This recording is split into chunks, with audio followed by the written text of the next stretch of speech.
व्यक्ति अपने जीवन में कुछ लक्ष्यों को निर्धारित करता है जिससे वह अपनी योग्यता और अपनी प्रगति की परख करता है। यदि लक्ष्य हासिल नहीं होते हैं तो वह अपनी कमियों को देखता है, उसमें सुधार करता है। Motivational story. प्रत्येक व्यक्ति अपने जीवन में कुछ लक्ष्यों को निर्धारित करता है जिससे वह अपनी योग्यता और अपनी प्रगति की परख करता है। यदि लक्ष्य हासिल नहीं होते हैं तो वह अपनी कमियों को देखता है, उसमें सुधार करता है और फिर उन लक्ष्यों को हासिल करने की कोशिश करता है।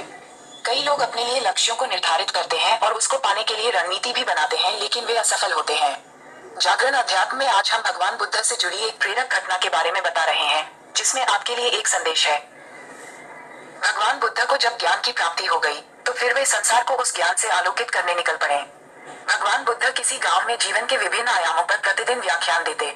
उनके प्रवचनों में जीवन का सार छिपा रहता। उनकी बातों को लोग बहुत ही गौर से सुनते थे। एक व्यक्ति बिना नागा किए उनके व्याख्यान सुनता। काफी समय बीत जाने के बाद भी उसने अपने अंदर कोई विशेष बदलाव नहीं पाया है। इससे परेशान होकर वह एक दिन बुद्ध के पास गया और बोला कि वह लंबे समय से एक अच्छा इंसान बनने के लिए उनके प्रवचनों को सुनता रहा है, लेकिन इससे उसे कोई विशेष लाभ नहीं हुआ। वह एक अच्छा इंसान नहीं बन पाया। उसमें कोई बदलाव नहीं आया है। उसकी बातों को सुनकर बुद्ध मुस्कुराए। उन्होंने उसके सामने उसके गांव का नाम, वहां तक की दूरी, वह वहां कैसे जाता है, आदि जैसे प्रश्नों की झड़ी लगा दी। जब बुद्ध ने उससे कहा कि क्या वह यहाँ से बैठे बैठे अपने गांव पहुंच जाएगा, तो वह झुंझला गया।